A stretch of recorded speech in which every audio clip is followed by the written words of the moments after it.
You ready? Okay.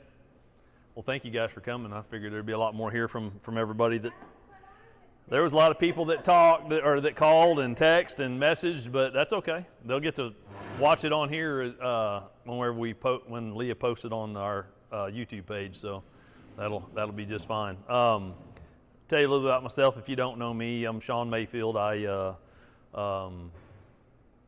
have been in the horse business or industry for 25 years. I've been training horses for a couple of decades for a living. Not full-time until 2007, and that's when I went full-time, and I've been that way ever since. I have tapered some of my training down. I'm more so riding my own horses now and having fun with my own and not under the pressure and timelines of having customers, but there is a couple of people I still ride horses for from time to time if they need it, just because they've been with me for 20-something years. So I got into the saddle deal. By the way, I grew up in Weatherford, Texas, and then my wife grew up here, and so that's how we ended up here. But I started really kind of into the saddle deal because I'm so picky. I'm a little bit OCD, I guess you could say, about how one sits and how one fits a horse. And I've kind of gone through the gamut of training. I've shown in the cow horse a bunch. I've shown ranch horses. I've shown reiners. I've shown cutters. I've rode a lot of 2-year-olds. That was kind of the core of my business for years and years, was starting anywhere from 60 to 80 2-year-olds a year, mainly in the cutting and cow horse deal. And I've started thousands of 2-year-olds. That was a lot of what I did. But anyway, for me, I've always wanted a saddle that would fit a horse all the way around. And you can't really build a saddle to fit a specific horse because their body weight's always fluctuating. You have to fit a type of horse. And so I started seeking out just knowledge, just trying to learn as much as I could, trying to figure out more so saddle fit and what dictated that. And so I've gained a lot of knowledge, and then putting it to use has turned into some wisdom that people have shared with me. And what I'm going to share with you guys today isn't any science to it. There's no, it's just knowledge that was shared with me, and it's nothing new. And it's kind of like in Proverbs 9, it tells us that fear of the Lord is the foundation of wisdom, and getting to know the Holy One is the gaining of knowledge. And what do we do with our horses? We're always trying to learn. We're always trying to gain that knowledge. We're always trying to understand,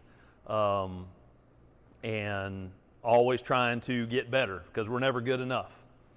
And so I started down this journey about, 12, 13 years ago of just trying to figure out what it was that I was looking for, because I really didn't know about how I wanted a saddle to fit a horse and how I wanted it to sit.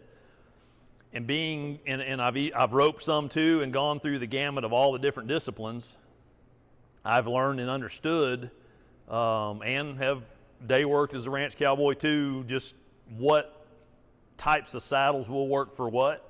And for me, I wanted something I could do everything out of. I wanted to go show a cow horse if I wanted to, if I wanted to show a reiner, if I wanted to go cut in it, or if I wanted to go rope a bull in the pasture, whatever. I wanted something to do it all. And come to find out, there are some variances that you got to have a little different, especially if you're riding a cutting horse, that don't really tailor to or lend itself to being more effective on your horse because of certain attributes of the saddle. So I went down this whole deal and have studied saddle fit for, it's been probably 15 years now, maybe even more than that I've really got into actual fitting saddles. And I've been building saddles for almost 8 years now. And I'm currently, I think I've built 108, 109 saddles already, and it doesn't seem like it's been that long that I've built that many. And I'm not here today to sell you nothing. I get asked all the time, does my saddle fit my horse? How do you know? What do you look for? And I get asked a bunch, and then Chris and I had a conversation. He goes, why don't you do a saddle fit class? And I was like, you know what? I need to, because there's so much misinformation out there. Well, tell them why I said that, though, because I was sending you a picture. I'm like, red flag, tell me. Yeah. And so that's what sparked it. So Chris, thank you for that. And I have a YouTube channel where I've got a bunch of training videos, and I did a little saddle fit deal on there, and it's not in as much detail as we're going to get into today. But anyway, I started down that trail of going, people need to know. And there's a lot of saddle companies out there that manufacture saddles that are misleading people, and I'm not going to name any names because I'm not here to blast anybody. But they're purposefully putting numbers out there when it comes to saddle specs that make people go, what? To make you have to go to them and have to seek out their product to find out what they're talking about.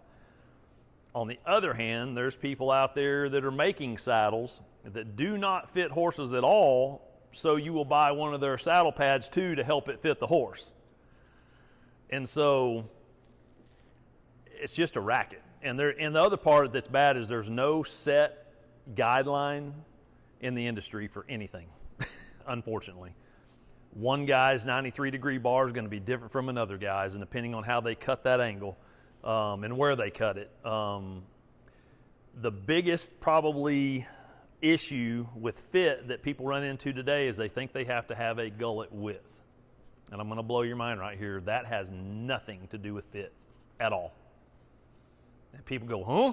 Well, so-and-so said, and I'm like, it doesn't have anything to do with it. All the gullet width tells you is related to the bar spread. It has nothing to do with fit.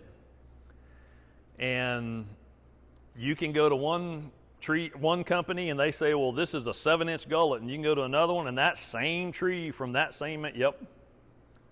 On that with the gullet spread right there, think about this. Most of your tree companies are going to tell you somewhere between 5 3/4 and 7. So let's say 7. All right. You're going to split that in half because you got 2 bars, 2 different sides. So the most, if it's at 7, it's going to be just over a 1/2 inch difference. Now, are you going to put a pad or 2 blankets on there? Is that 1 pad? Is that 1 blanket going to make more than a 1/2 inch difference? Pretty much. So what I'm saying is just what he said. There's a lot of information out there that people are talking about. They have absolutely no idea what they're talking about. They're just trying to get in your hip pocket and look like they know more than they do. I know this because I successfully started that building.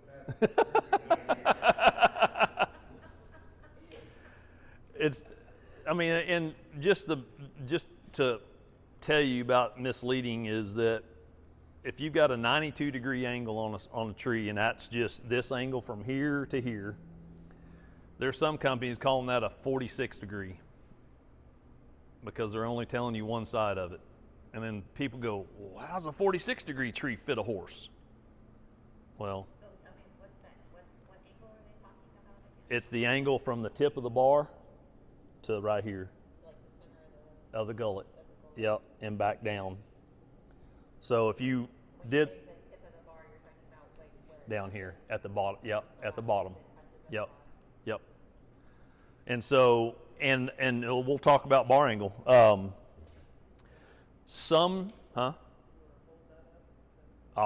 going to in a minute. Some people will take, if you say you want a 93-degree bar or a 93-degree angle, they'll cut this swell at 93 degrees and then put the bar on it. Other tree makers will take the bar and put it in a jig at 93 degrees and then cut the swell to fit the bar. And so that's where it ends up different, because guys that cut the swell at 93 and then put the bar on, it's going to be wider than 93 down here at the bottom, because it's cut on 93 right here. And reason being is these bars have a little bit of a taper right here to where they're beveled out. So your width's going to end up being bigger down here. So if they take this and center that right here and put that in a jig at 93, that's going to be like somebody else's 90 that cuts the bar or the swell at a 90. And so it gets real confusing. And as a saddle maker, I have to know my tree makers. I got to know what their angles and how they cut them and what that means. And so when I start with a new tree maker, I kind of drill them on questions going, hey, tell me how you cut your angles. What are you going by? And then when they build a tree, I go outside and stick it. I've got 8 horses sitting around the house. I go out there and put it on every one of them and look at them and see what's going on. Is that the only two? So whether they cut the swell, you said they'll either cut the swell at 90? Or they'll set the bar in a 90 or 93 degree jig and then cut the swell to fit on the bar. Okay, or what was the other? Or they'll cut the swell itself at that angle, then attach the bar to the swell. Either way, though, they're cutting the swell, right? Yeah, but if they're cutting the swell, they cut the swell and just leave it at that and attach the bar to it. If they put the bars in a jig at that angle, then they only trim the swell itself to fit flat on the bar. Does that make sense? Yes and no. Yeah. If You I don't. measure- You, If I measure a 2x4 with a tape measure, and I lay the end of the tape measure over the end, and that's where I start my measurement, I'm gonna get such and such back here. If I take that tape measure and I slide it out of an inch, it's gonna change it back here. But they fail to tell you that when you're ordering a tree. yeah. So, in this case, you're saying one makes it wider at the base, At the bottom, at yep. the bottom. Which one is that? The one where the swell's cut at 93 degrees. Okay. Yep. And so, and that's why it's so difficult, because like I said, one person's 93 may be like another person's 90. And so as a saddle maker, I have to know the tree maker pretty well and what their dimensions mean. So like if I call one and say, hey, I need a 93 degree bar, if I know his bar's not going to be 93 like somebody else's and I do need it wider, I'm going to go use the other guy. That's just knowing the tree makers that I use. The other side of that is there's the parts of the saddle, and I'm calling the swell, which is the front end. It's also the fork. And so these are all swell forks. You see like a wade tree, that's a slick fork. There's no swell to it. And stock thickness on a swell is from front to back, right here. That's the stock thickness. Swell width would be from here to here, from outside tip to outside tip. And you can have those made however you want them. You can have, all the way down, like this one is, I think it's 11.5 inches wide.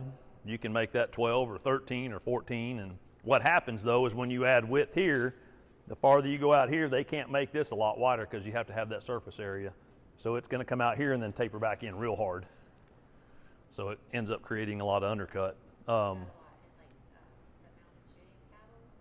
What's that?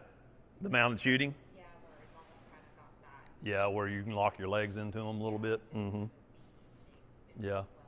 Yep. And so every saddle, every tree, I should say, on the shape of the fork will dictate what it is. Like this is a Buster Welch. And to give you a little history, the Buster Welch is what all the cutters use, cow horse people, a lot of reiners. It originally was an Old and Young, an OY, which is another style of front. And when Buster Welch himself was getting a tree built, what they did was they took an Old and Young front end that was originally a roping front end. They narrowed the stock thickness down a little bit, and then they made it 8 to 8.5 inches high, which is the measurement from here to here. So that put the front end a little higher because cutters want them a little higher to be able to push on and not push down on. They want them up in front of them to push back in the seat. But an Old and Young they kept it the same name for 7 3/4 down, which is what you would want for roping because there's less leverage on your horse. And so originally it was the same tree, just different gullet heights. And so as time has gone on, people have differentiated to where now an Olin Young, what I mean by top line is from here to here. On an Olin Young, it tapers off a little bit more now and has a little bit more of a roll out here. The Buster Welches are a lot flatter across here.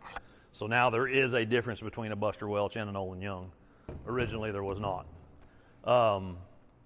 But all your different styles, a modified association, an association, a Llewellyn, a Buster Welch, an Olin Young, a Toots Mansfield, all of them are variations of how much taper they have right here, and if they have a leg cut in them. And a leg cut is where they shave this off flat right here. And a lot of TMs, which is a Toots Mansfield, they'll have that leg cut because most people use them to rope out of, and when you're roping, you're out of a shorter seat, so your leg's shoved up against the swell. They'll take some of the swell off, so you've got a little more leg room. And that is something else I'll talk about is depending on what you're doing, and depending on your size, your height, your leg length, your thigh thickness, that all is determined on what you need for saddle length. Most everybody, because 16 has gotten to be such a popular size that you can buy off the rack, most everybody goes and buys a 16.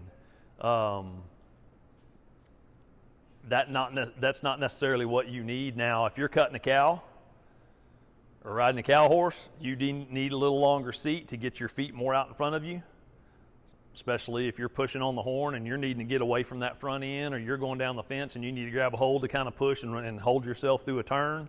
You need a longer seat because you need to get that front end away from you and push it, because if it's too far right here, you're pushing yourself out.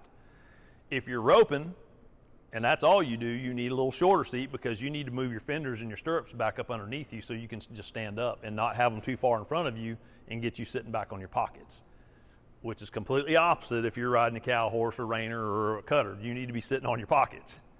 And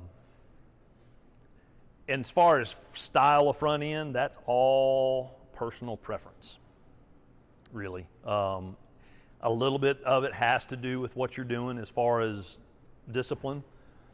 If you're riding a cutter or a cow horse, a lot of guys like the Olin or the Buster Welches that are a little bit taller, so they've got something to run the leg into if they're going down the fence especially, and it gets a little crazy. But other than that, there's not a whole lot of, it's just all personal preference on what you want it to look like. Because you can take any one of these swells and make it, and cut this off right here and have it that thick, or you can have it, even add another inch out here. Whatever you want to do, it's just personal preference. On cannels, you can tell all three of these cannels are a little bit different. This one is a 11 inch by 3 inch. That one is a 12 inch by 4 inch. And this is an 11.5 by 3.5. It's all personal preference. I will say when I'm building a saddle, if somebody wants a 12 inch wide cannel, I'm going to order an 11 inch wide on the tree, because by the time I put my filler in, the seat rolls over, and then I put a cannel binding on top of it, it's going to grow an inch, ½ inch on each side at least. And so people look at that and go, man, that sure is a little bitty, but by the time I'm done, it's going to be an inch bigger. So that stuff has to be taken into an account as well. The parts of the tree, of course, of the cannels, and you can add, like right here, you can shave that out as much as you want and add a bunch of dish or not a lot of dish. The problem with adding a lot of dish is it makes you fall back in there, and that top edge tends to start rolling forward. And if that happens, that top part right there, if a horse grabs his tail and takes off, your butt is going to hit that, or in the middle of your lower back, and that's not going to feel good. It also makes the candle look old-timey, straight Yeah. up and down. Yep. I don't put much more than a 3/4 to an inch of dish in my saddles, just because I have found that has been pretty standard to use to make it comfortable, but also to cup in a little enough that kind of holds you there, but it also isn't too much that you're going to fall back into it as well. And so going on to the next deal would be the bars. Bars are set up off of bar angle, your twist of your bar spread, and what I mean by twist is how the angle that's right here and how much it twists out this way to go back here, because your horse widens up as it goes out and flattens out. Okay, there's a pretty standard twist in the bars. Most people don't ever adjust that unless they get into riding a lot of draft stuff. Then you've got to really flatten it out because they get so wide. I don't recommend riding a lot of big draft horses because they're made for pulling, not riding.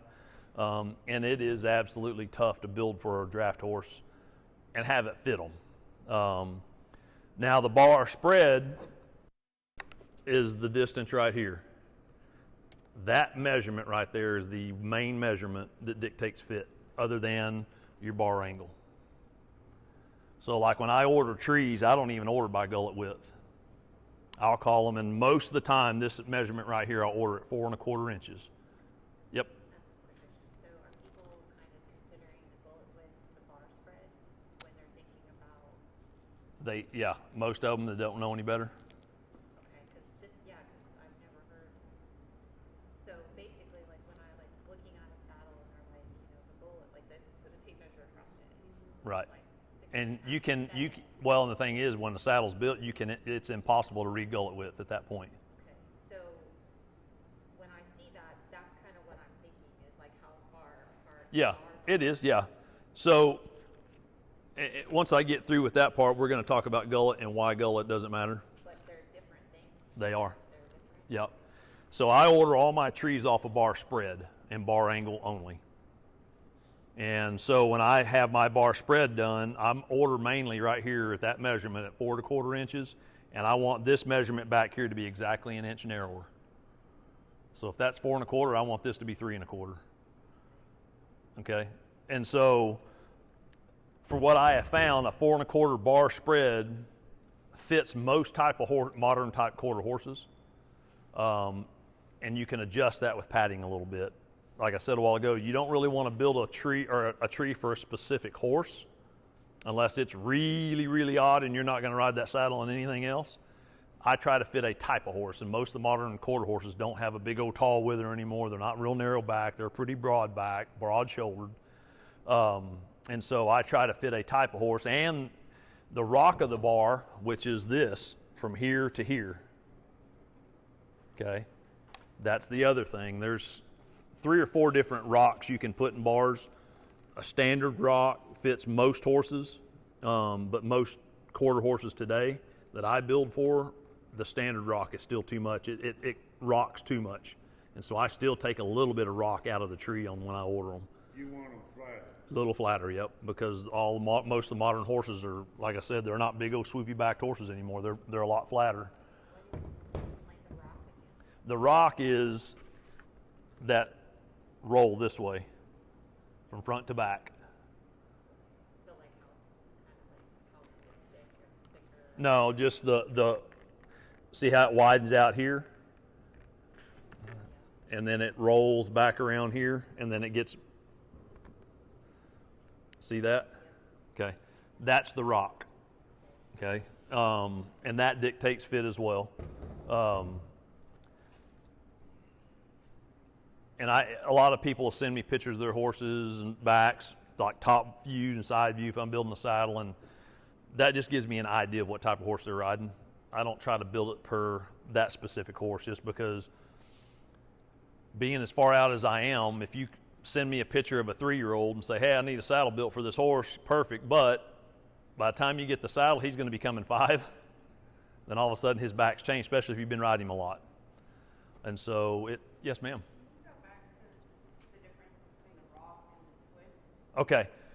Sorry. No, you're good. I got really confused. No, you're good. So the rock is going to be that curve from front to back, just that one angle. The twist is going to be that angle widening flatter to that angle as it goes front to back. Does that make sense? Okay. Yep.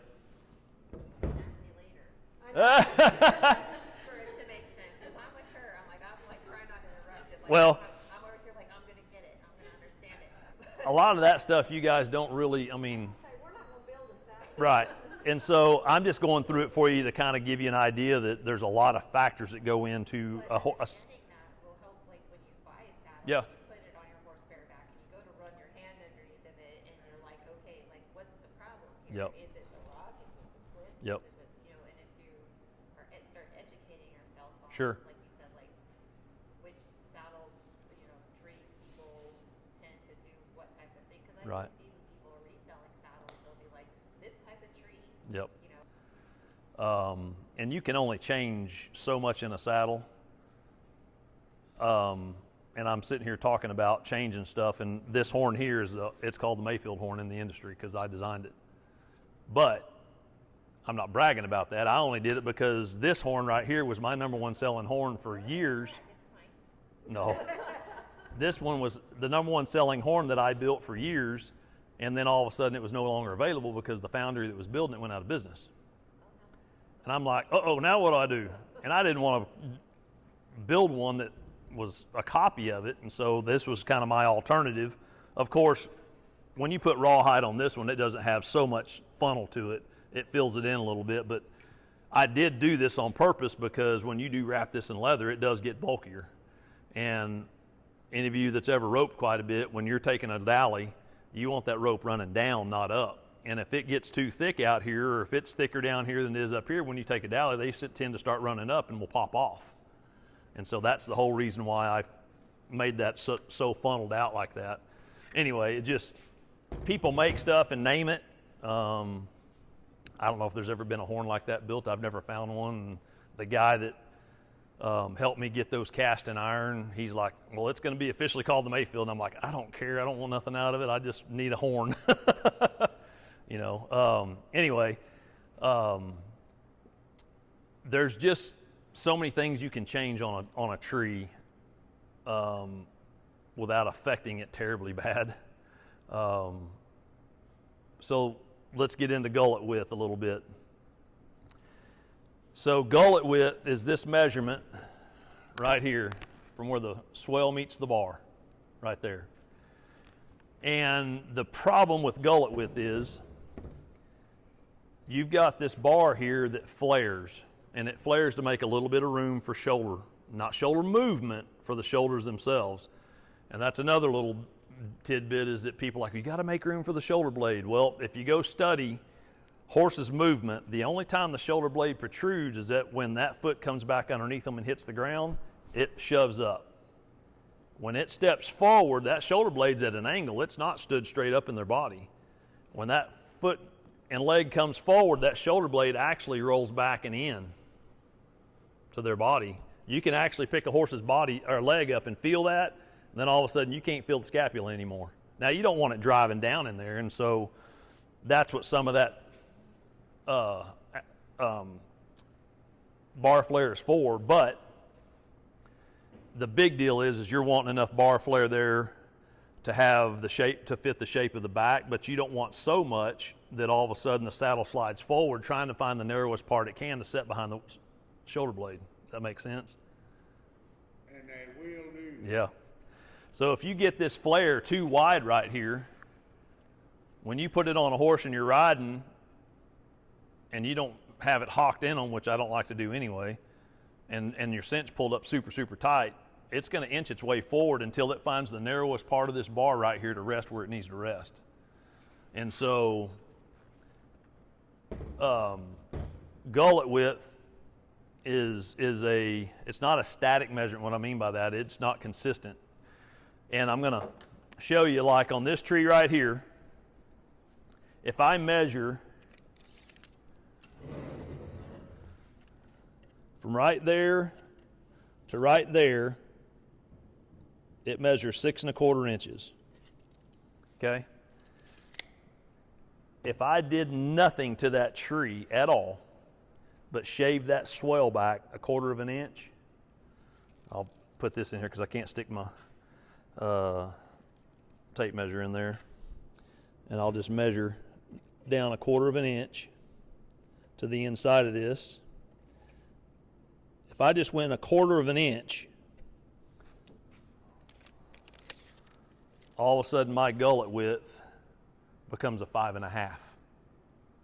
that's taking the swell back. Yep. And that did nothing to the bar at all. That does nothing to the fit. It still fits the same, but now my gullet width is 5.5. See, when I go from right there to right there. So pretty much the gullet, because the way it's shaped, going towards that. Well, there's bar flare. Yeah. And so if I added a 1/4 of an inch farther out here, and I went a 1/4 inch farther out this way, it becomes a 7-inch almost then. And I change nothing. That's why gullet measurement doesn't matter. So it's really more about like how thick the swell is. How thick your swell is and your bar flare. The bar flare is what's Yeah, from coming from here out, going like this. Yep. And there's only so much flare you can put in a bar before you deteriorate the fit, because it's going to find the narrowest point all the time to slide forward to. So really it's kind of more about finding the bar flare that fits your horse the best horse. Yeah, and everybody, I mean, don't get me wrong, there are some guys that put some really crazy bar flares because they're preaching that you have to have room for the scapula. And if you do that, I've seen it over and over, and those saddles will end up to where, don't get me wrong, this is so wide right here, it's not going to touch anything anyway, but this part of the saddle right here is what ends up resting where the saddle, where this part should be sitting, because that ends up being the narrowest part, and it slides forward. Mm-hmm. Yep. Yep. Not like your saddle's not centered on your horse's Right. back. Yep. It's too far forward and sitting on top of the shoulders. And so that is the biggest issue with the saddle industry right now, is because all the manufacturers build off a gullet width.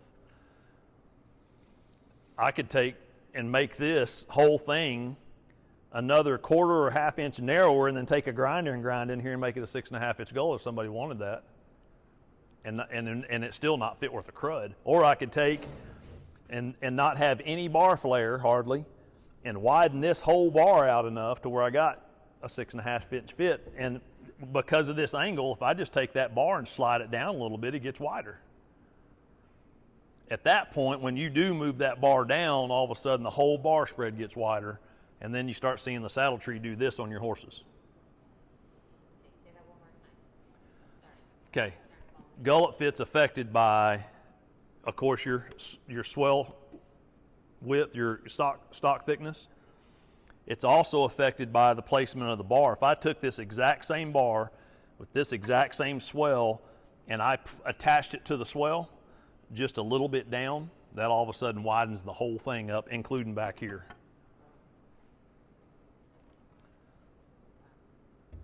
And so when that happens, when you get a bar spread a whole lot wider, the whole saddle just falls forward on your horse. And there's companies out there selling saddles like that and going, hey, we got this $350, $400 pad you can buy. It's got shims in it. It'll make that saddle sit right. And so it's just, like I said, there's no standard in the industry, unfortunately, for any of it. One person's 6 3/4 or 6 1/2 or whatever gullet measurement, they may be measuring back here. Some may measure up here. It's all relevant to what they want done and how they want to be made. So if you're looking for like used saddles. Yep. Like, when you're looking at all these gullet sizes, Mm-hmm. they're really more representing the flare. No, yeah, the flare and the bar and the swell thickness. Okay. So But the problem with it is, like I just said a while ago, they could change nothing and take a little grinder in here and grind off a little 1/8 inch or 1/2 inch or 1/4 inch on each side, and all of a sudden give you a 7-inch gullet and it not change anything. So how does a person go about figuring out, like if you're looking at used saddles? Yep.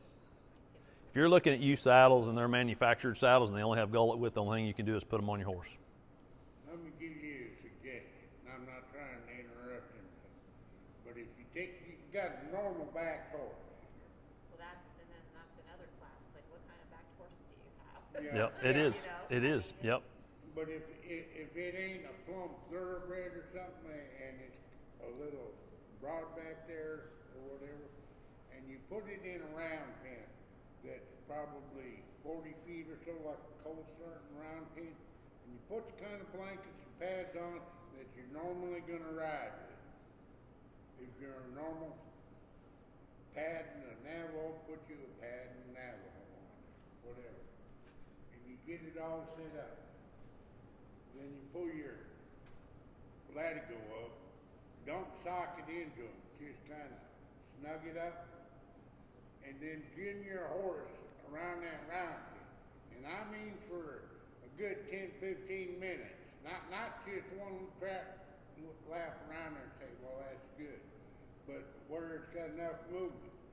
If that saddle fits, it ought to stay where you put it. That's some of it, but I've seen some that fall down so hard that won't move, but they're not fitting. Exactly. Well, but part of the reason to do this is so that I'm not buying saddles. Sure. And then being like, well, that doesn't work. Yeah. Exactly. Well, and like I said, if you're buying saddles that are already built, unless the saddle maker knows exactly, yeah, unless the saddle maker themselves or even the person that owns it knows the exact specs on that tree and who made the tree, you just have to put the saddle on your horse. And I will say that I will put saddles on horses just to feel, without a blanket or a pad, just to feel the contact area, but I don't try to fit without one because you're not going to ride them without a pad. And sometimes padding will affect, like if you have a horse that is a little flatter backed and you've got a tree in that saddle that's got a little bit too much rock in it, a lot of times a little thicker pad will take some of that rock out and help it. It's not the best thing, but it will alleviate it. Something else I'll talk about too is stirrup slots underneath the bar. I order all mine like this because there are a lot of bars, they call them Arizona bars, that only have the front slot cut and not the back. When you put a 1/4 inch piece of leather underneath there, you've got to have something there for relief, otherwise it creates a lump. And you can feel a lot of saddles that are in an Arizona bar, you run your hand under here and you'll feel a little bit of drop off because it's the edge of that stirrup leather. And so you got to be aware of that. And so the unfortunate thing is the industry is just kind of wide open to anyone's perception or their idea. There's so many things out there that just confuse people, mislead people. I do my stuff off of my personal experience of what I have found and what works for me, and I might use the same saddle riding a 2-year-old, and I might use the same saddle riding a couple of horses we've got out here that are big. And I just use a little bit of different thickness of padding to adjust for that. Does it fit them perfect everywhere? No, because you can't. You can't fit a saddle perfectly to a horse. The other side of it is we're not riding our horses 25, 30 miles a day anymore. We're riding our horses an hour or two a day. You can get by with one with the correct padding that's just off a little bit. Now, I want to talk about dry spotting a horse. Everybody's like, oh, there's dry spots. Oh my gosh. Dry spots are not that big of a deal as long as they're big. If you start getting little bitty, acute, small dry spots, there's a problem because there's probably a screw through the bottom of the bar, or there a nail poking out or something that's causing that. That's what's going to cause the sores. A big dry spot just means half the time it hadn't been rode long enough to get fully sweated through. And so don't be scared of dry spots. I get asked that all the time, but it's dry spot in my horse, and they'll send me a picture of the thing's that big around. Well, how long did you ride him? 20 minutes. You didn't ride him long enough to get sweat through. And then they come back, well, I rode my horse for 2 hours today. We went trail riding, and he was sweat all the way through. There you go. But most people don't ride their horses that long anymore, and most of the horses stay a little on the fatter side, a little more round, a little more bulky, and so and that's why I don't like to build a saddle for a specific horse, because you go to riding them and get them fit, well, all of a sudden they lose a little bit of weight, and that saddle fits a little different. The other thing is too, and I have seen, and I have talked to several people that they've got horses that are built downhill, and they ride downhill. There's nothing you can do to fix conformation. I've seen people put these big old wedge pads on there to pick their saddle up and make them ride level, and all they're doing is compounding the problem of adding more pressure into their withers because they're picking the saddle up and causing bridging. And what I mean by bridging is you get all the instead of having all the surface area touching your horse, all of a sudden you have all your pressure here and all your pressure here and nothing under here. And then all of a sudden this starts soaring them up and putting big old white spots on them and things like that. And so you can't fix conformation. If they're downhill, they're going to ride downhill. And a lot of the quarter horses these days are a little bit downhill. And so there's just like I said, there's just so much misinformation out there that and all the information I have is one, stuff that other people have shared with me, but two, stuff I've learned just from my experience of training horses for as long as I have and riding so many different horses and doing so many different disciplines. Anybody have any questions yet? Yes, that way you see if he'll answer them. No, ask.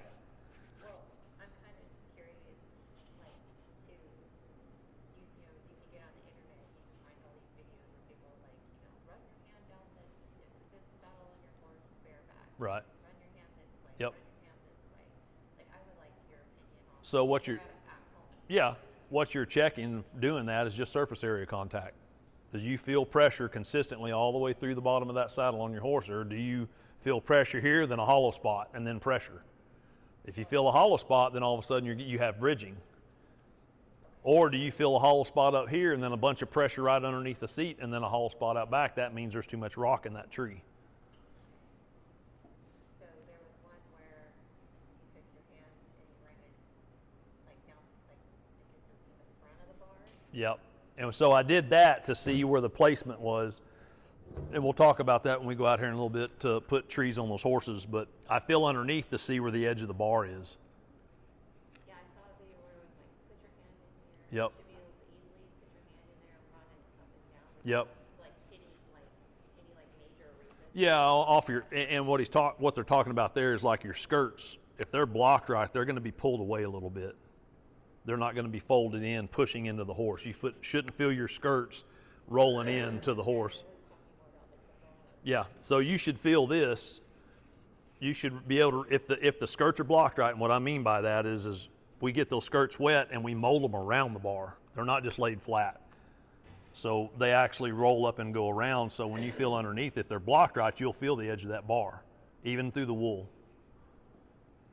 And the edge of that bar is where that's supposed to sit behind the scapula of the horse.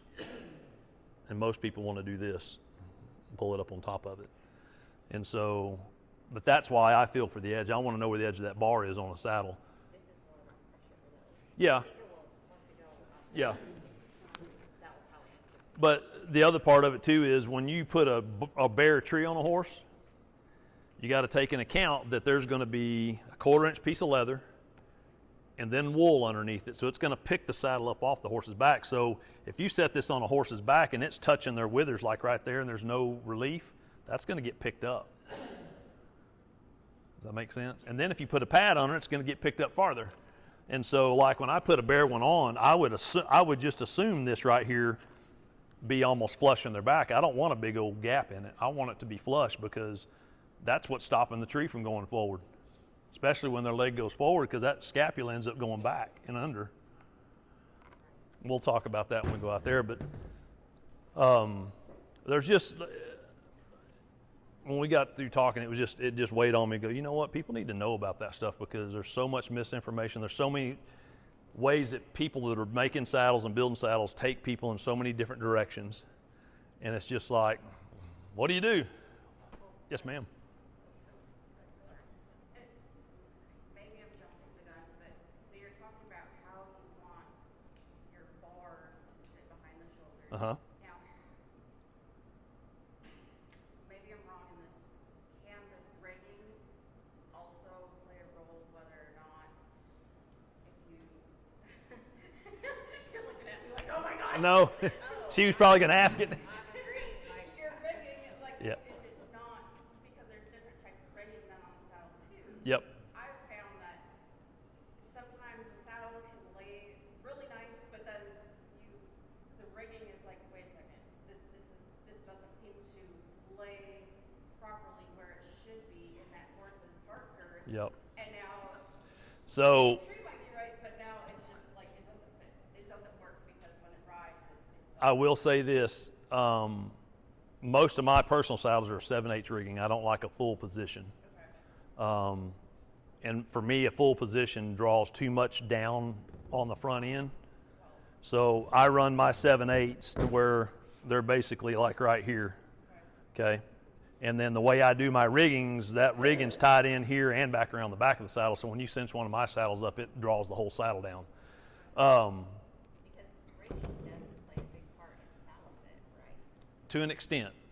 There's too many people, though, that dictate their rigging position and where their cinch lies. Oh, well, that saddle doesn't fit right because my cinch is not far enough forward. Yeah, like there's been times like I've put my saddle on it, right? Yep. And I'll like put this saddle on her back, Mm-hmm. and I'll feel like the saddle is sitting where it needs to sit. But Yep. then I'll look at my rigging and I'll go, man, I feel like my rigging is too far back. Right. So there needs to be about that much gap between your cinch and your front leg. Yes, like I'm not You can feel underneath their body, and there's a little bit of a groove under there. That's where your cinch needs to go. So I will say, if depending on your rigging placement, like if you did a 3/4 placement rig and it was way back here, I would still move that cinch itself to that slot underneath their belly. It'll be a little bit of an angle, but that saddle's not going to move because it fits.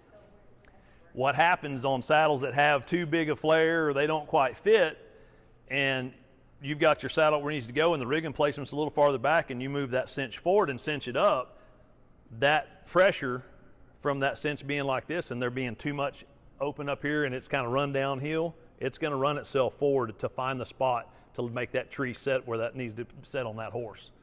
Look at it like this. If I put a backpack on your back, that backpack is made to fit your body in a certain place, right? The straps go over your shoulders or whatever, and if it's got a bend in the frame, it's made for a certain position in your back. It's the same with a saddle tree. Yep. Saddle tree is made for a certain position in a horse's back. Yep. Whatever straps you move forward or back or whatever, they may have a little bit of pull, but they don't have much. Most of your pull is coming down. You got a whole bunch of room right here. Now he's right on where your cinch ought to supposed to fit stuff.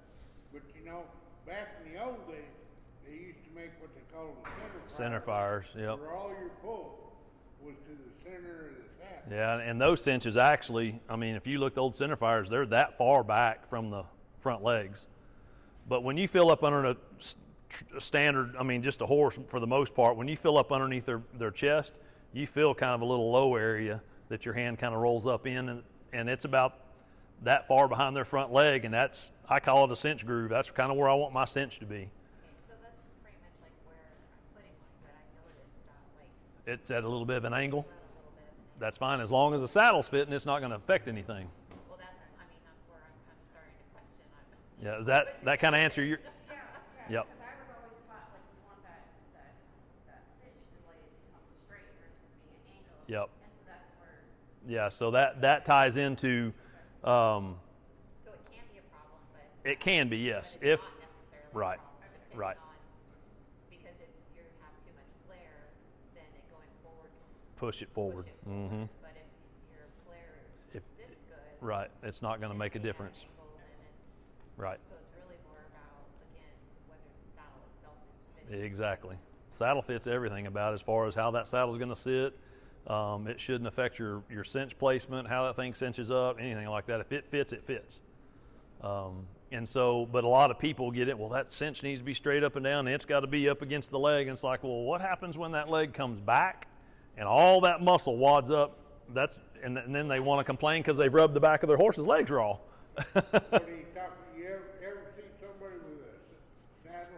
They'll lead them in the forward part, and they got to go get a piece of wool skin that's sticking underneath the girth. Yeah, to keep it from rubbing their horse.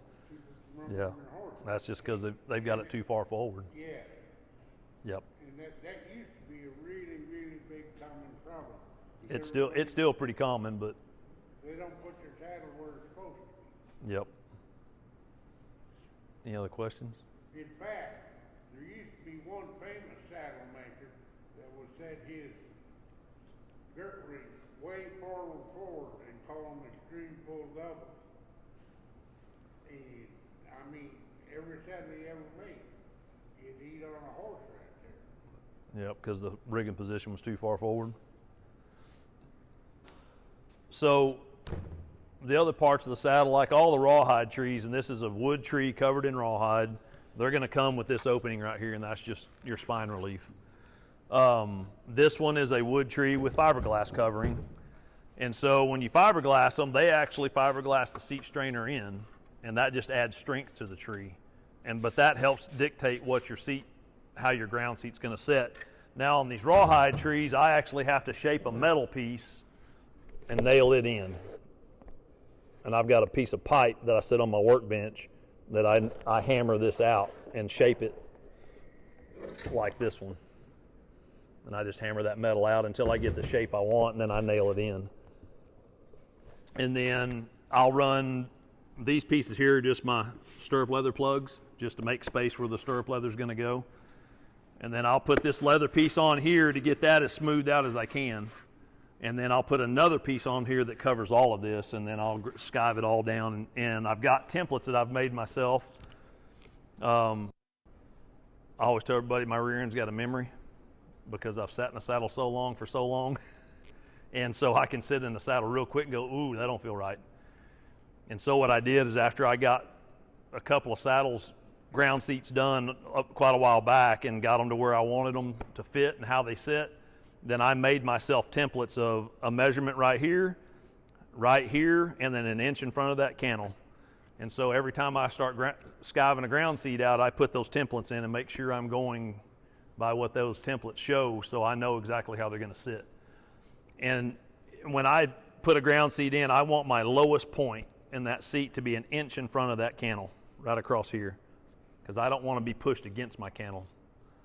I ride a lot of athletic cow horse stuff, and I want to be able to shuffle my body around and move around, and the horse be able to move underneath me if I need it to. I don't want to be shoved back in the cantle and get in the way.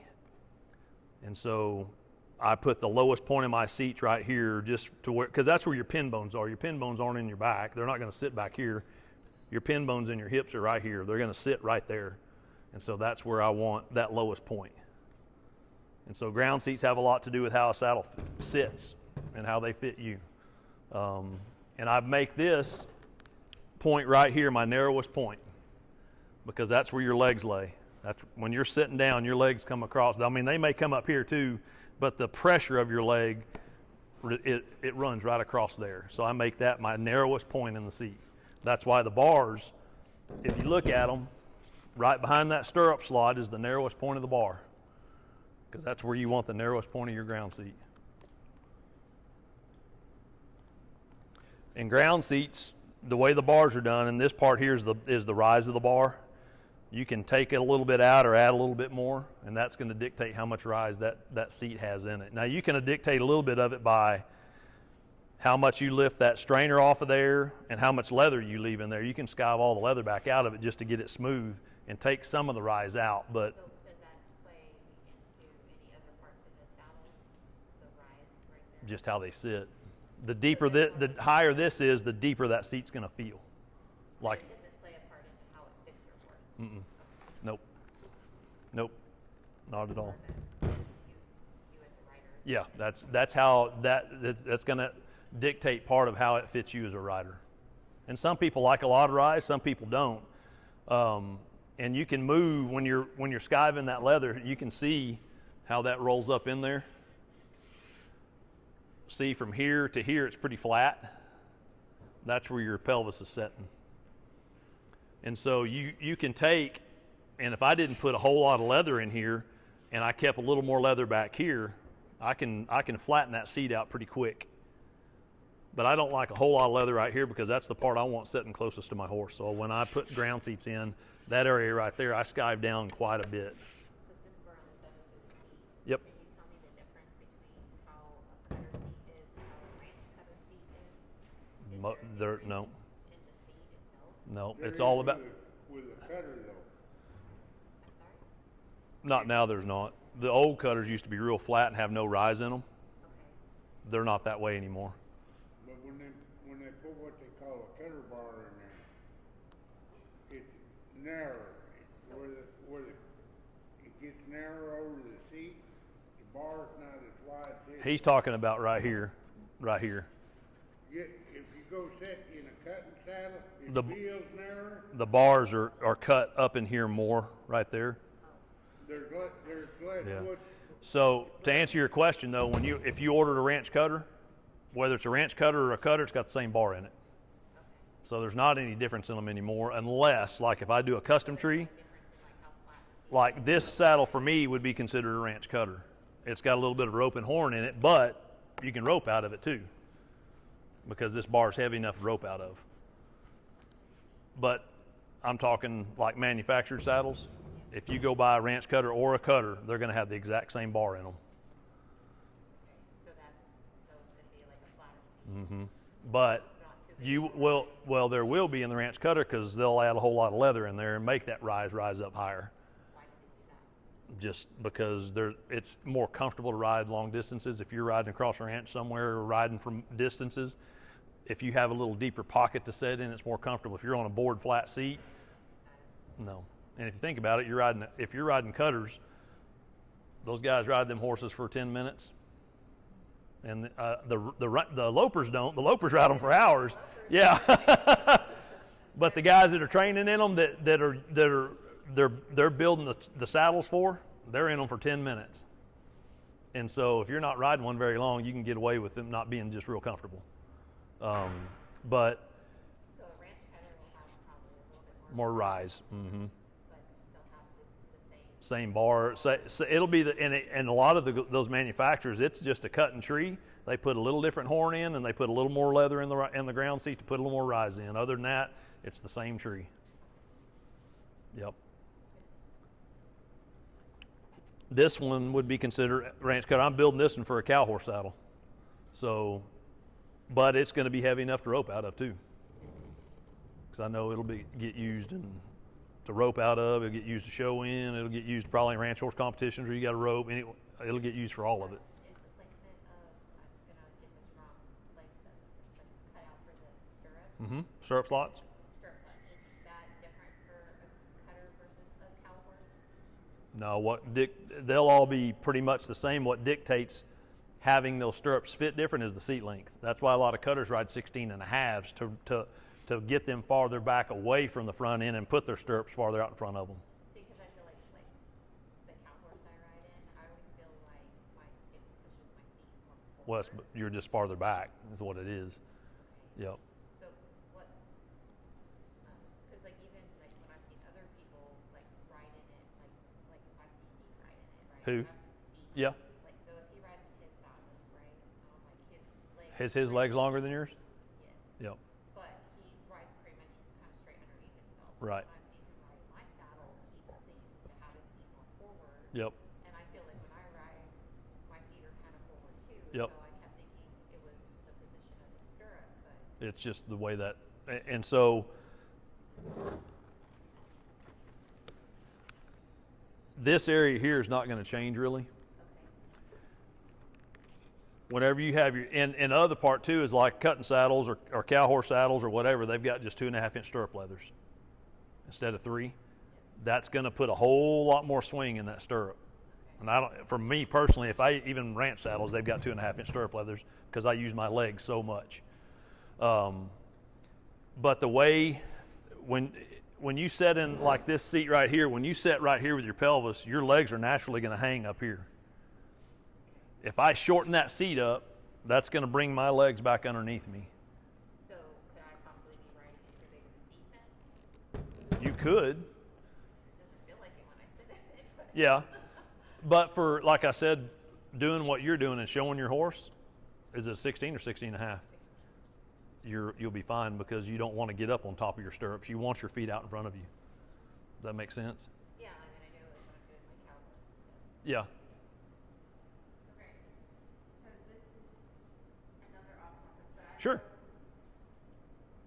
the past, I've struggled with this myself.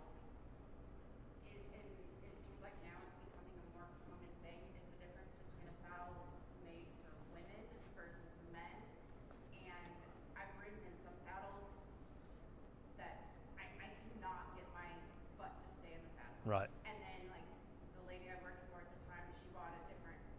Yep. and man, my butt can fit in the saddle. Mhm. So some people claim it's the twist, and some people say it's the leather. So which is it? Is it the twist of the bars, or No. is it actually how they build the It's how they build the ground seat in them, and they narrow them up a little more. Okay. They narrow them up right here. But for me, the way I build them, they're going to be the same. And because Cindy rides our saddles, I ride our saddles, Sage rides our saddles, so we all swap saddles around, and I want them to fit everybody. And so for me, I don't mind a little narrower seat because I don't grab with my legs. I sit on my butt, and then when I need to move, I'm shuffling around. And so I don't mind a little narrow. Some people do. Some people want to feel something against their thigh to grab a hold of, and the bad thing about that is when you have something pushing on your thigh, sometimes you tend to want to grab with your thigh. So if you're shorter legged like me, not like looking for a more narrow More narrow seat. seat, Yep. beneficial. Yep. And that's all done in the ground seat. And now, like I said, and like Dave's point, this cut right here has something to do with that. But what you're talking about, a cow horse saddle or whatever, they're all the same bar. Let me ask you something. If I'm making saddles here, and I sell your husband a saddle, and I got me an in to sell him another saddle and buy a saddle for you, do you reckon maybe I'd lie a little bit and I'd say, hey, she needs a whole different shape? I wouldn't, but because mine are going to be the same. It's whether it's for a woman or a man. Sounds like he is not representing. No. Yeah.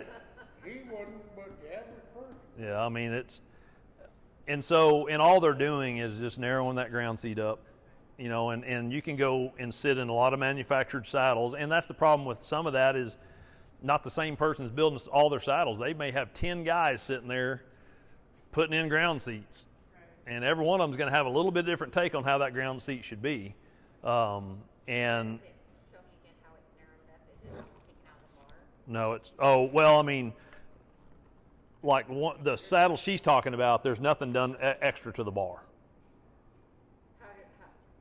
It's Show me again how they're narrowing the seat. Like how right here. When they put the leather in, they shave this off a lot more right here. It's more about the leather. Yes. Not the, okay, that's marketing. Yep. I was thinking you were. So like I've got one more piece I've got to put in here to fill that seat in. And because right here where this metal is, there's a little bit of a ridge. And so I'll feather that in to where that gets real smooth. And then right here, I'll take that leather, that second piece, I'll take it all the way back down to that piece of leather almost. So all the tree itself stays the same. Yep. It's more in It's how you shape that leather. Yep. the leather. Okay. Yep. And that ground seat will dictate how it sits, period. Whether it's comfy, whether it feels like it's pushing you forward or setting you back. I mean, you can, if you don't get that ground seat, and those templates I've got, like I said, I measure that narrowest point, the middle of that, and then inch in front of the cantle, and then I also have one for the rise. So I want all my saddles to sit pretty similar, unless somebody specifically says, hey, put a little less rise in it. Well, from here to here, it's going to be exactly the same. I'm just going to take it out up here, and that's not going to affect how it sets, if that makes sense. It's still going to be, from that stirrup slot back, will be identical. It'll look flat as a board, but it won't be, because it's still going to set the same right here.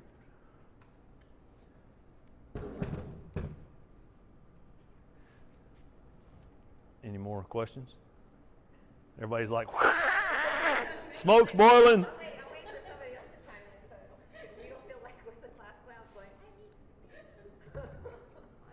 I will talk about the coverings and we talked about already as far as the rawhide and the fiberglass, but there's also a use for them in out west where it's a lot drier, arid climate. Rawhide works great because it doesn't have to do with moisture. And a lot of guys out there that are kind of traditionalists, like, I won't use a fiberglass tree, rawhide's all I'll use, and that's fine. They work great. We have both at our house. I mean, we a couple of rawhide saddles. We've got a couple that are glassed. I do, however, if I'm building, like I just shipped one to Alabama, I wouldn't build a rawhide covered tree to go to southern Alabama, because the moisture down there will end up absolutely ruining it after a while. Because there are holes in these where these nails are in. There's holes in here, in there where they've had to tack that down while the rawhide was drying, and there's nails all through here. Then I'm going to put screws in it.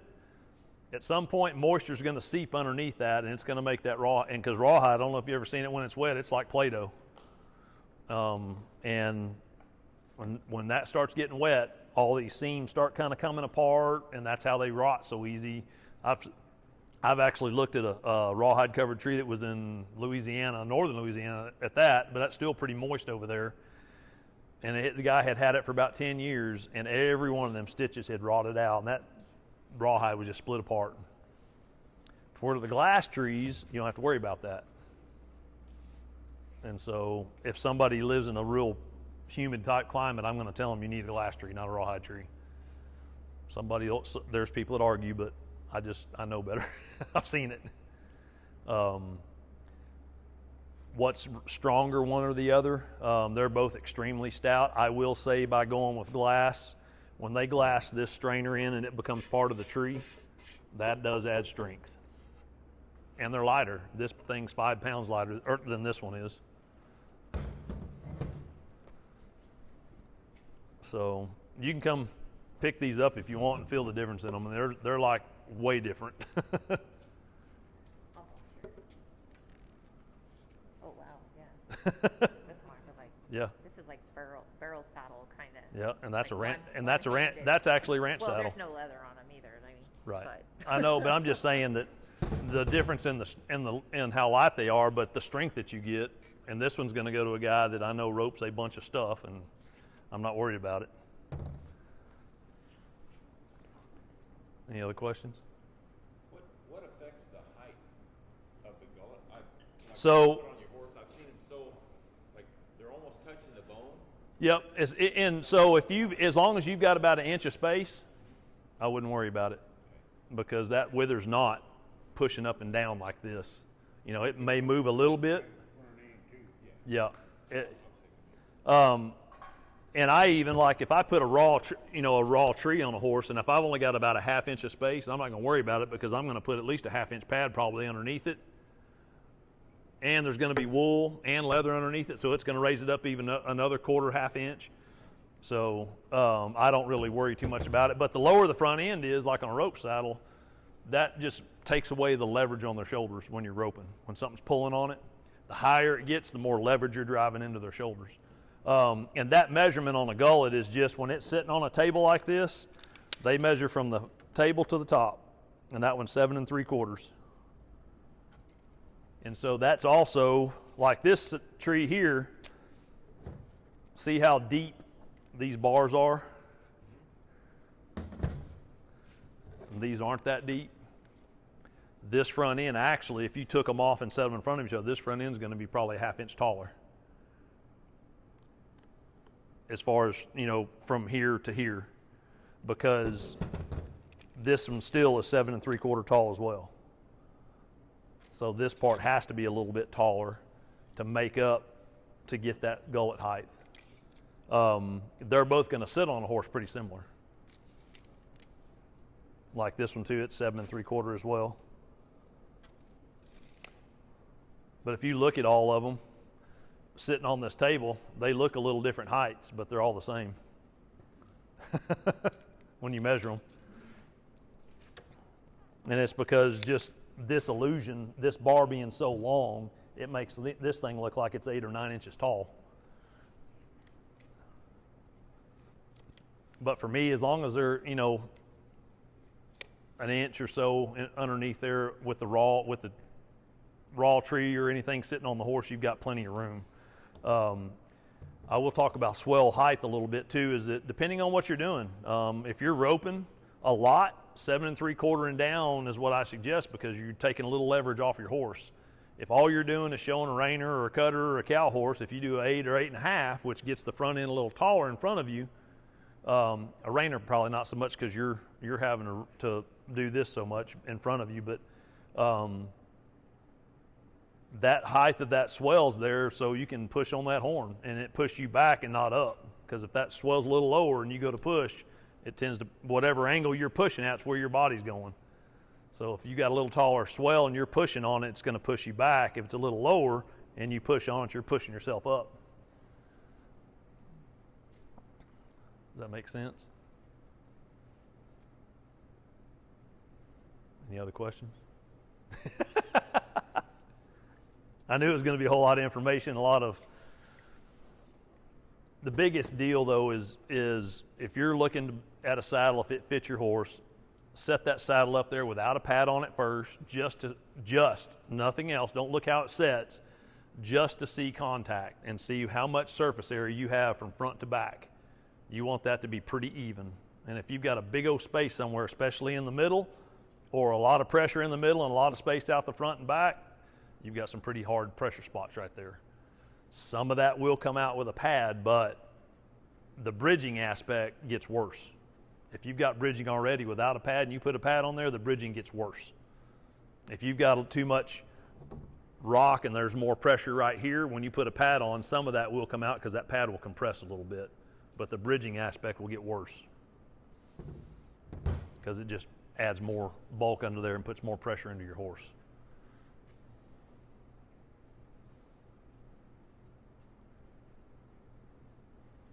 That help answer some questions? Are we gonna do like that will help?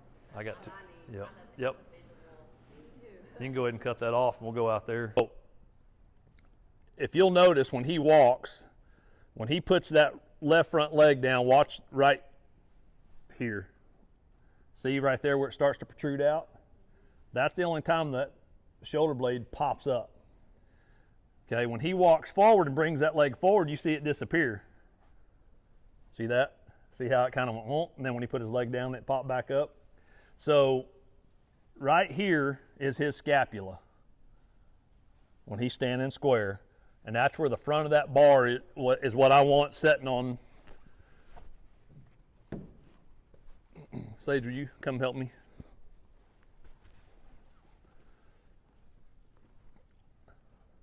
So when I put that on, I want that front of that bar right up against where that scapula is. And if you look, see how there's not really a lot of gap right there?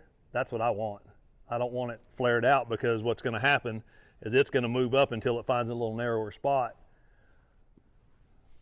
But if I put it right there, that's what I want. If you look right here, there's only maybe an inch of room, but I'm not going to worry about that because once I put the leather and the wool and then a pad underneath it, it's going to have that much room underneath it. But if you feel under here,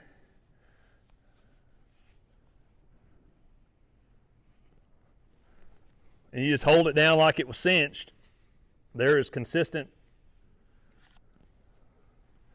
pressure all the way across there, and you can see it. There's no gaps anywhere. Hold him kind of. He's going to be fidgety because he's fat and lazy and fresh. But there's no big, huge gaps anywhere. And so that what you see all the time is somebody will put their saddle on, and they'll go, whoop. Well, as soon as they do that, look at that big gap. All of a sudden, you got bridging. And then where that shoulder blade pops out, it's driving into the bottom of that bar. So it's imperative to slide that thing back where it needs to go. And if you look at it on him, look, well, that saddle's running downhill. Not really once he starts traveling and he picks his back up. Plus, when you put that seat in here, this part rises up, so you're going to sit pretty level.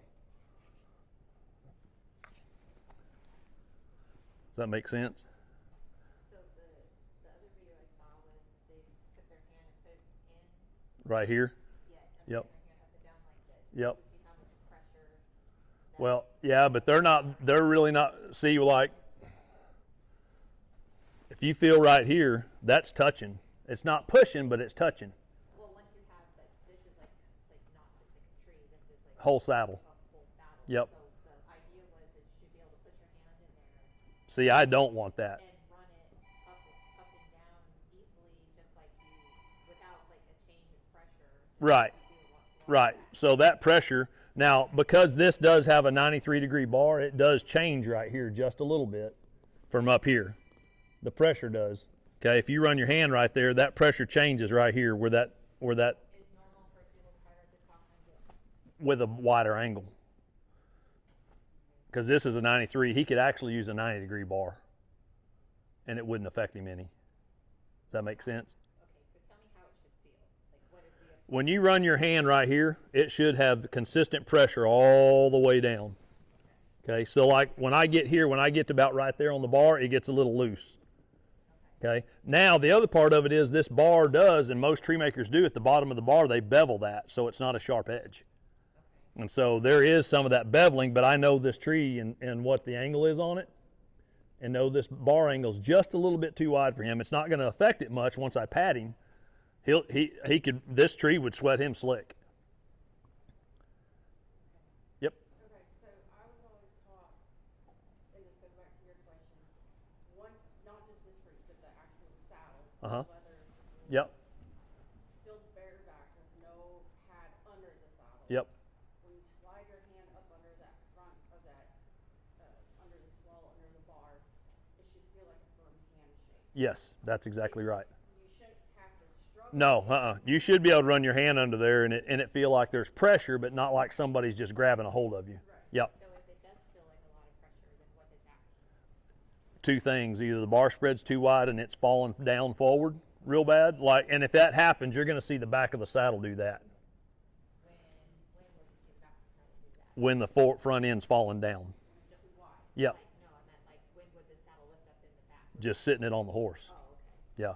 But I will caution you, if a saddle's built right, when it's got the skirts on it, the skirts ought to be standing about that high off the horse. Right. Because when you sit down, it pushes that saddle down, and you definitely don't want it rubbing on the croup. So like I put my saddle on bit, right? Yep. And I went to the right side, I stuck my hand in the right side, and I could put my hand in there and move it. Yep. But when I went to the left, it was like I couldn't get, it was harder to get my hand in on the left. She left-handed or right-handed? Hell, I don't know. Well, the reason why I asked, because a lot of horses are asymmetrical. Okay, so maybe, I don't know, so I just know like on the right, it was not a problem. On Yep. the left, and I bet she's asymmetrical. and so I had to take, just within this last year, there was a spot on my felt, my wool, Yep. that rubbed off there in Right. the front left. Yep. When I took it in to have it replaced, they were like, could this be a potential rub spot on your horse? Yep. And I'm like, Right. but to me, I was like, why is it fitting one side and not the other? Sure. So, Well, and 9 times out of 10 it's because your horses are developed uneven. okay.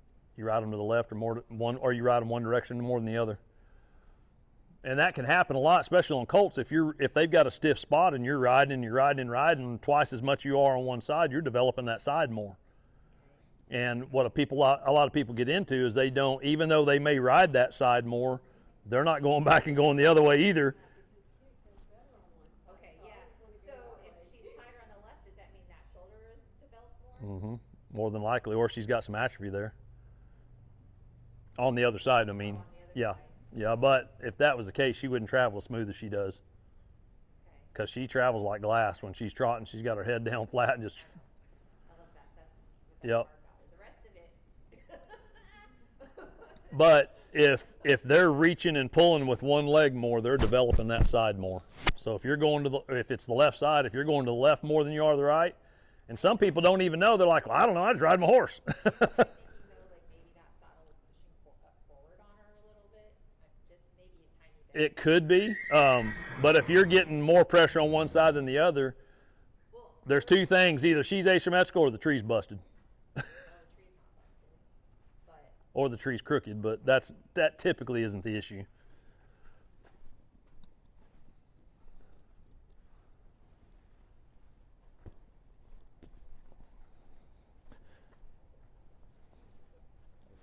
Yep. So when I put this pad up there,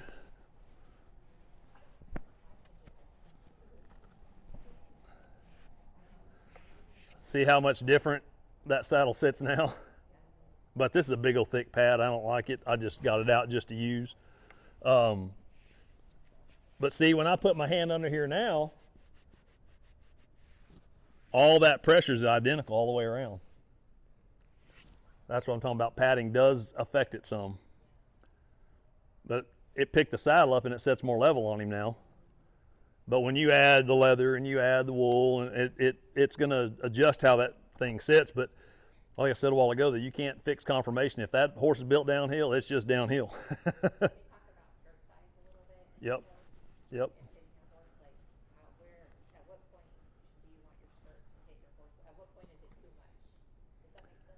So for me, skirt length is no issue. So you don't, it doesn't matter if it kind of touches the point of the, like, Well, that's the point is if it's built right, all along back here should be picked up off your horse. And what I mean by that is if that skirt is really blocked around that tree good, from right here, that skirt's going to flare out. Okay, so a lot of people will look at that and go, well, that's picking up off my horse. It's not sitting flat. It's not supposed to. What you want to feel for is making sure that bar is sitting on the horse, not the skirt. That skirt needs to be up here. And so my skirts are typically about 28 inches long. I don't care if it's for a 2-year-old or a 20-year-old or a long-backed or short-backed horse. I ride the same saddle on them all. I just want to make sure that that skirt doesn't, that it comes off of here at that same angle, just like that. So you could have one out here, as long as it's not sitting down here, it's not going to hurt anything. A lot of people get into that argument, well, I got to have a short skirt horse because I've got a short skirt or short-backed horse. And I'm like, if it's built right and blocked right, that skirt length is not going to matter. Does that make sense? yes, I mean, it's good to know. Yep. That's what The problem with a lot of production saddles is they don't block them enough, and so you can set them on your horse and that skirt is touching all the way around. As soon as you sit down, it's driving it all the way around. So, when you say, like, are you talking about, like, the common, like, Jeff Smith, Don Rich, like, I mean, I'm not going to name any names just because I'm not here to blast anybody. I'm just saying that saddles aren't blocked right, and you see it a lot. If they're not blocked right, when you put that saddle on that horse, it's touching and pushing all the way around. before you even sit on it? Mm-hmm. Okay, so you want it to be sitting up off your horse? Yeah, that skirt, like I said, for me, I mean, I would say for me, mine are going to sit about an inch up, especially in the middle.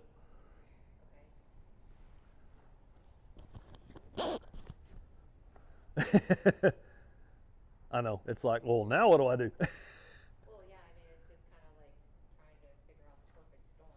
Yep. And it's like, where do you find overall perfection in anything? Right. You know? And for me, skirt length is more dictated towards the weight of the saddle. Like if somebody's wanting a pretty light saddle, I'm gonna knock the skirts down a little bit just to make them lighter. Okay. I may end up doing a 26 instead of a 28 to take a couple inches off that skirt. But you can only take so much off before you get into the bar, and then you don't have room for your back jockeys to cover the bar up, which is the piece that comes out over the top. Okay, so kind of going off of the skirt, Yep. and I see a lot of people arguing about this, and I don't know what is right or wrong. They talk about the last rib, Yep. and that the saddle has to Sit in over front the of, last rib. yep, So when they talk about that, are you talking about the seat, or are you talking about the end of the bar. end of the bar? Mm-hmm. Okay. I don't pay attention to that because, again, if that tree's built right, this isn't pushing into the back anyway. It's got the same, and you can see there's gap there. It's got the flare like in the back of the bar just like the front, and so I've never had an issue with it. Don't pay much attention to it, and I've talked to a lot of vets about it, and they've told me, don't worry about it, because and that's the other deal is if the tree's built right and it's not like flat as a pancake and pushing front and back, and I'll say this, that's where a lot of people run into problems is because they get these saddles that are bridging and all the pressure's right here and all the pressure's right here. Then you're going to run into an issue because of the bridging. It's not because of really the bar length. I mean, you could get one that's got 2 inches shorter bar and it's still going to do that. But if that tree is setting on that horse like it's supposed to, and there's enough flare here and back here, you're not going to run into any rib issues. I hear that a lot too, and I don't worry about it just because I know by my experience and what I've learned over the years that that's kind of a void as long as the tree's built right and the skirts are blocked right. But I'll grab another tree and just kind of show you the difference.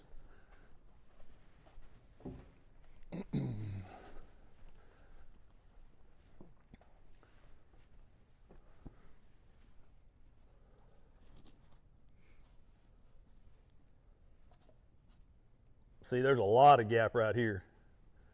And both of these trees are 93-degree bars. But I know this guy makes his cut off of the swell. These are built off of bars as far as where their angles are set. And so there's a whole lot. I mean, this tree would still work. This is gonna be the same here, but can I come? Yeah. Closer and pull that? Yep. This is how it would work. No, you're Okay, good. So you said this right here has more space At the bottom. at the bottom. Yep, you're Sorry. good. You're good. Sorry, buddy. Don't be afraid of me. Right here. Yep, but feel up here. Okay. So tight and then Loose. loose. Mm-hmm. Okay. Can you put that other one on? Yep. Oh,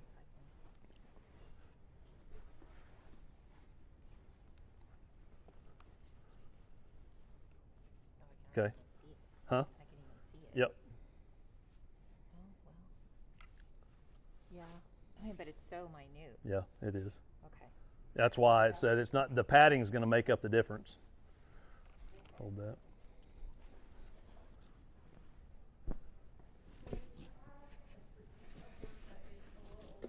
Yep. Yep. That pad is cut straight across versus a contoured. Right. So, like I always traditionally would use like a straight across, like Yep. a younger horse, Mhm. or something that's mutton withered. That. So, on him, Yep. I know you said this pad isn't usually one you use on a regular basis. No, to be honest with you, I was on the platinum team, and they gave us all these pads, and Will that, correct me if I'm wrong, being that he does have a little bit more contour shape. to his, Yep. Mm-hmm. to his back, that will bunch up after. Well, What do you? actually, if as you start using it, it'll start getting shape to it. It'll start pushing down and getting shape to it. Now, right now, see how it bunches up right there? Yeah, and that's what I was talking Yep, about. yep. And I don't like that. And so I'm more out like you. And plus, I would take this pad and I would want to pull it up in here, and it's going to bunch it up even more, you know. And so I'm more like you. I'd probably use more of a contoured pad, or I ride a lot of just the merino wool felts with the canvas top, and they're so forgiving. They're all of them are cut pretty flat, except some of the new ones I've seen now are getting pretty contoured, but they don't ever bunch up. So it just depends on the pad, but I would rather I wouldn't want that. Okay, I just wanted to, like I said, I always Yep. was more the contour. Yeah. But You bet. a mutton with You bet. But as you can see on this tree, I mean, it's all pretty, I mean, and that's two different makers, pretty similar specs. And then I'll grab this other one. Can you explain mud weather versus just like a typical weather? Hold that. So, I've never seen a mud weather horse. yeah, you have. There's no wither. It's just round right here, and then usually there's no shape here. It's just straight across and round like a barrel. Who has a horse like that I've seen? You? No. It's probably me, and I don't. No. A mule or a donkey? Your horse has got some wither to her, but she's real broad across her back. That's a nice way of putting it. This horse is too. I mean, look, when I put my hand across here, his back's that wide across his wither. No, I do think for like a shorter horse, like she's a little wider. Yeah. But that shape here Okay. and the shape here, if there's a peak right here, there's some wither there. A lot of horses, it just rounds off like you're putting this on a 55-gallon drum. Okay. Which would be more like. That's mutton withered. Huh? No, hang on. So this one is a little bit different spec, and it's got a little smaller handhold width in here. And so the bar spread's narrower. See how that's digging into him a little bit? I'm not going to worry too much about that because the padding's going to pick it up. Okay? But you can tell how it sets up off of him a lot more than those other two. There's like I can stick my whole hand in those other two, I couldn't do that. And that's because the bar spread's narrower, so it picks the saddle up. It's not wider to drop it down. So what's the bar spread on that one? 4 inch, quarter inch, those are 4 1/4. Yep. So it basically just makes the saddle sit higher. A little bit, yeah, but knowing what this saddle is going to be used for, they're not going to be riding horses this size. So, but see how much that, I mean, it's almost digging into him. I could still get away with riding a little while with him on that with a pad on it, because once you put a pad on, that pressure goes away.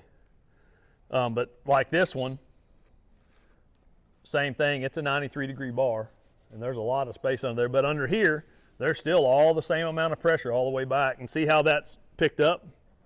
That's the rib deal I don't worry about, because as long as that's like that and those skirts are picked up, you're not going to affect that rib. Now, whenever I put this up here, put it on backwards.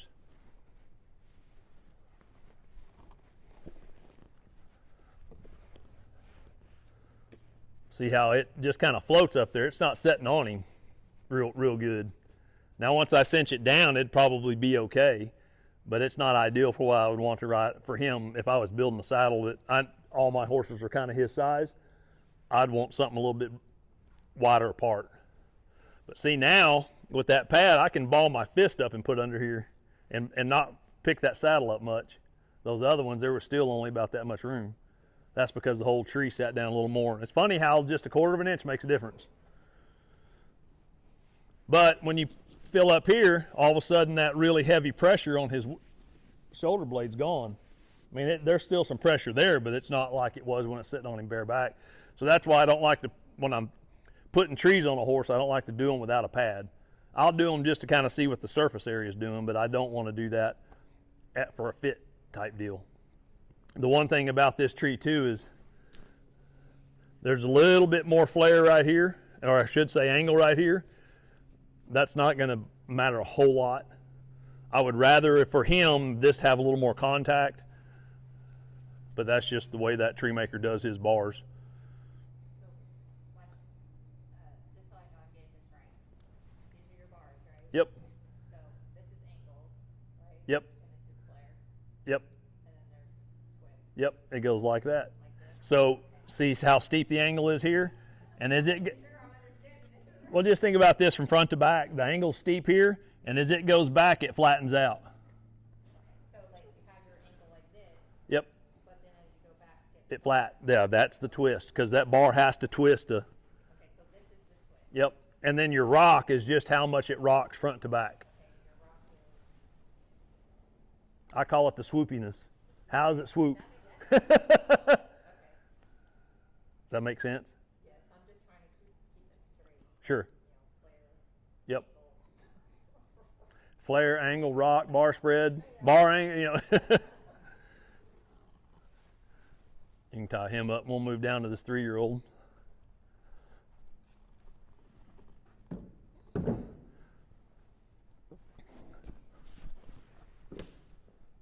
They've got similar backs in their shape, but he's a whole lot narrower because he's a whole lot younger.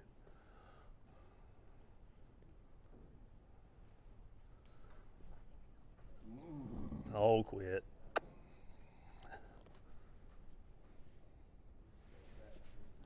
Huh? This isn't tight. This isn't tight. Oh. Bring him over here.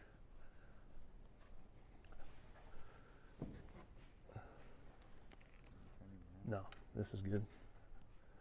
Come up this way. There you go. So you can see his shoulder blade a lot more than you can see that horse's shoulder blade, because he's just not so thick right through here. So you can, I mean, push him back and walking forward, you can really see his shoulder blade. See it pop up. You can see it a lot more than you can see it on him. Probably because he's lighter color too. Anyway, but they've got similar backs in how they're shaped, but he's a whole lot narrower right through here. So putting this tree up on him, see how much space is under here? That angle's, and that bar spread is probably quite a bit too much for him. See how that tree's really kind of, it's not bad, but there's a lot of space right here. So is this the type of saddle that would push forward? No, No, it's just got a little too much angle right here. So you're going to have more pressure on his back up in here than you would down here instead of having more surface area. Now, as far as the rock goes and the twist, there's a lot of the same pressure all through here. And right here, there's a lot of gap under here. I could get along with this because as soon as I put a pad on it, it's going to make up some of that. That's what I'm talking about. You kind of try to build for the type of horse, not the specific horse. You know, he's got enough wither that it's going to stay in place. Yeah. Yep. And that's the other thing. If you're building a saddle and you're riding a bunch of young horses and you got some of them you're going to keep, just build something that's going to fit a type of horse that may be a little off on the young horse, but by the time they get full grown, it's going to fit pretty dang good. So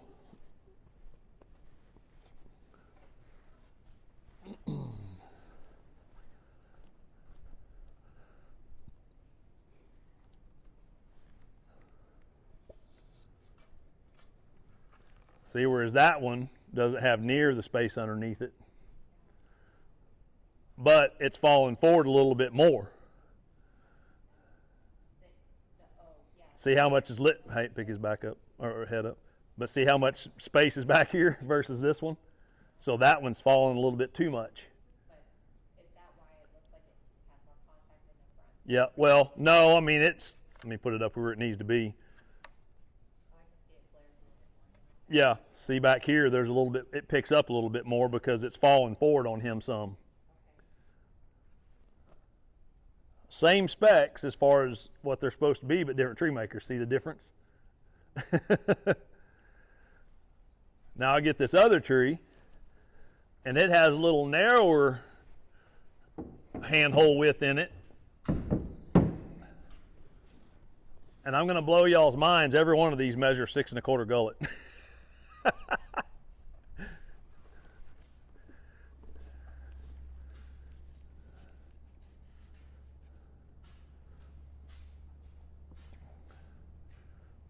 That one almost fits identical as that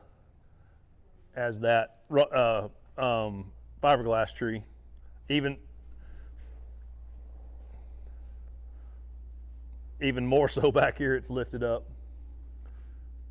But your area that you're sitting in and that's touching him, see, this one almost has a little too much rock in it because most of my contact's right here and there's not hardly any up here. This one has the potential to slide a little bit. See, right there, it stopped.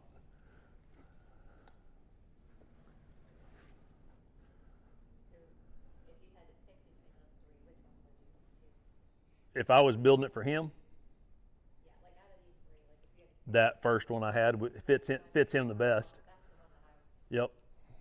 Yep. Now, if you feel right under here, there's a low spot right there. That's where I want to kind of fit my cinch. And if you take that, it's going to be in a straight line if I had a full rigging. But if I have a 7/8 or a 3/4, it's not. So that's going to have an angle on it. But if that saddle fits that horse halfway decent, even putting that cinch right there and it being at a little bit of an angle should not move it. And even if it's back just a little bit, a lot of times those cinches are going to find where they need to go anyway. When you start snugging them up, they kind of get where they need to go. But you can feel right behind where that pec muscle ties into, it kind of swoops up into their chest right there. But you can see 3 different tree makers with almost identical specs, other than this one being a 1/4 of an inch narrower in the handhold, and how all 3 of them fit a little different. And that's where whoever's building the saddle has to know their tree makers and what they're doing to understand how they're going to fit a horse.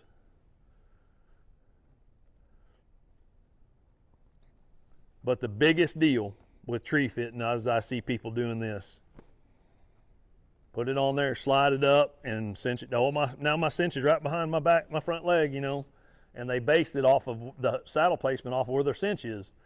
That's crazy, because trees are designed. That's why these bars have a concave to them.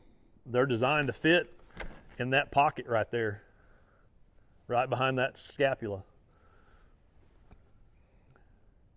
And so that's the biggest deal. And I preach it and I preach it and I preach it to people about when they ask me if their saddle fits, and 90% of the time they've got their saddles in the wrong spot, and they kind of look at me like I'm crazy when I tell them slide your saddle back. What do you mean? That's too far back. And it's like, no, that tree's designed to sit in a certain spot. There's a pocket behind their wither. Mutton withered horses, there's not one. And they're just, you can't, a mutton withered horse, you almost can't build a saddle to fit them because there's no shape in the back and no shape to the actual wither itself, and you just kind of have to do with what you can do. You can get a saddle built with a little less rock front and back, but when you do that, you're going to be able to ride it on anything else. But the biggest thing, like I said, I see is people, because they feel like their saddles are falling downhill for the most part because they're too wide, and they pull them up on top of their shoulders to make them set more level, or to get their cinch where they think it needs to be, and they just cause more issues and compound it. And I see it all the time. There's some guys I really respect as horsemen and what they do, and as far as getting and how they can train a horse and what they can do with a horse, but I see them putting their saddles in the same place, and it's like I had a discussion with a guy one time, and he had this horse built downhill, and this thing had big old white spots on him, and he was shimming it up so it sat more level, and he's like, how do I fix that? I said, you can't fix conformation. If they're built downhill, they're built downhill, and they're going to ride downhill. You have any questions? Did that help y'all at all, or did I just confuse the crud out of you?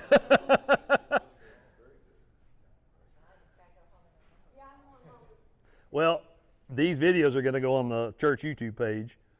It'll probably be a few days for Leah gets them put in it, because she filmed 2 different deals, so she's going to tie them together. But it will be on the YouTube page, that on the Cross Brand Cowboy Church Oklahoma YouTube page, and so you'll be able to go on there and watch them over and over and over at that point. Anyway, I had just a desire to want to help people try to understand, and in my opinion, it's being better horsemen. When you know, the more you know, the better you are. You know. Well, it comes down to, the horse, I think to a certain point, if you have a super built saddle, it can affect your horse's performance. Sure. Yeah. Well, and think about this. Kind of get back to the backpack deal. If you got a backpack sitting on you, and it's touching spots and getting your back sore, you start compensating. And when you start compensating, everything else gets sore. Same thing if a saddle's in the wrong place, especially if you got it pulled up on the shoulders and their shoulder blades are getting sore, and they start, I've literally had horses that I thought were off on their back ends, and it was their front ends, because they were compensating for something going on. And it's just crazy how compensating for an issue, whether it be soundness or saddle fit or whatever, can cause other areas of their bodies to get sore, and it just compounds all it does. And so the whole deal was just, the more you know, the better off you are. So yep, you bet. I appreciate you guys. Can I say a prayer real quick before we leave? Lord, I just thank you for today. I thank you for those that came out, and just, Lord, thank you for imparting me with the knowledge and the wisdom that I've been so blessed to be able to gain. And Father, I pray that this just helped. And Lord, I just ask that you be with us as we leave here, and just put a hedge of protection around each and every one of us, Father. And I thank you so much again for all you do, and I thank you for your Son. In Jesus' name, amen. Thank you all very much.